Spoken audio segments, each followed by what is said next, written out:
Hello everybody, Harold Newbill, McClatchy Insurance Agency, and I'm standing in front of this house that suffered a fire loss very recently to talk a little bit about replacement cost and how insurance companies figure out the cost to build and what you should look out for when you're looking at your insurance policy. So let's get ready and learn a little bit about replacement cost coverage.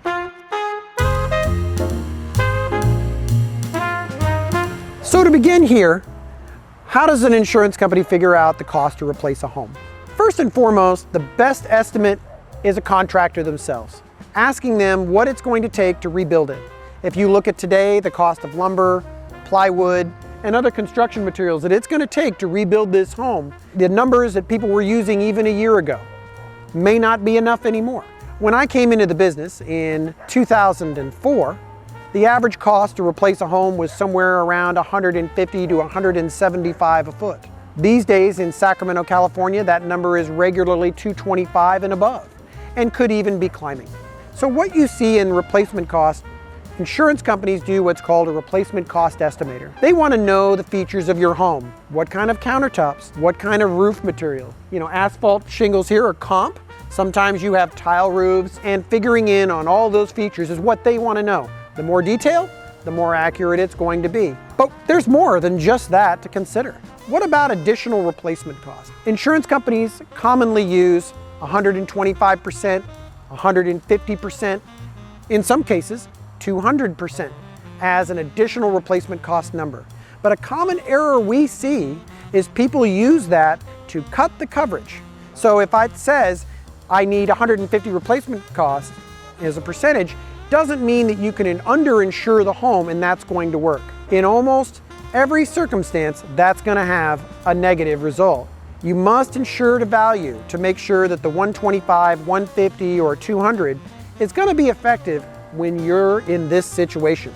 Another consideration, which you don't see very often in personal insurance, and we'll talk about it in commercial as well, is a concept called coinsurance. Coinsurance is a ratio of what it should have been versus what you did. Some policies will allow you 80%, which says if you were within 80% or above of the value, then replacement costs can still apply.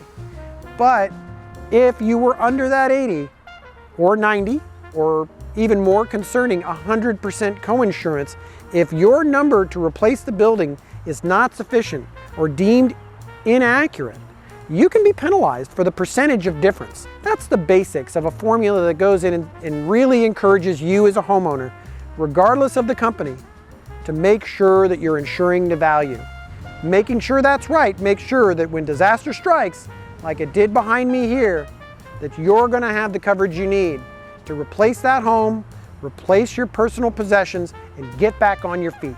So that wraps up the personal insurance section of the replacement cost discussion. We're going to move to Midtown, to downtown Sacramento. We're going to look at another property, and we're going to talk about the differences you see in commercial. So let's get going. So here we are, Midtown, downtown Sacramento. In this case, 5th and T Street, where a recent fire damaged the unit behind me. So how is replacement cost figured for a property like this or larger? Many of the same factors that we discussed in personal insurance apply here. Things like the best answer is always a contractor's bid, as the folks behind us will most certainly have to do to restore their building. But those are often only found when you're in this situation.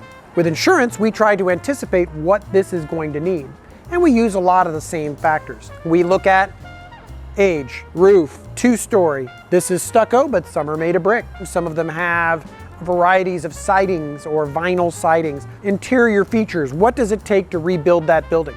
Those are things you want to think about when you're figuring your replacement cost. Coinsurance is a much more common thing when it comes to commercial properties, especially older properties that have Zinsco panels or Federal Pacific where you have less choices. You're going to see that coinsurance. At least with all the people we work with, I never, ever, ever recommend 100% when you can get 80 or 90. The lower that percentage, the more room you have to make sure that your coverage is still going to help you replace the building. Another thing you want to think of in commercial properties is loss of rent. So this unit can no longer be rented. Maybe the one above it can't be rented, but you still have a mortgage to pay. So you want to make sure that that is on your policy and it's accurate. So wrapping up here, remember what we talked about. Replacement cost and getting it right is super important. Working with our team or your agent, make sure that you're figuring on what you're going to need at the loss, and then making sure you find the best value and price for that. Please remember, like this video if you enjoyed it, subscribe below, share a comment of what you think about it and how we could help you educate yourself and others about insurance. Thank you very much for watching. Have a great day.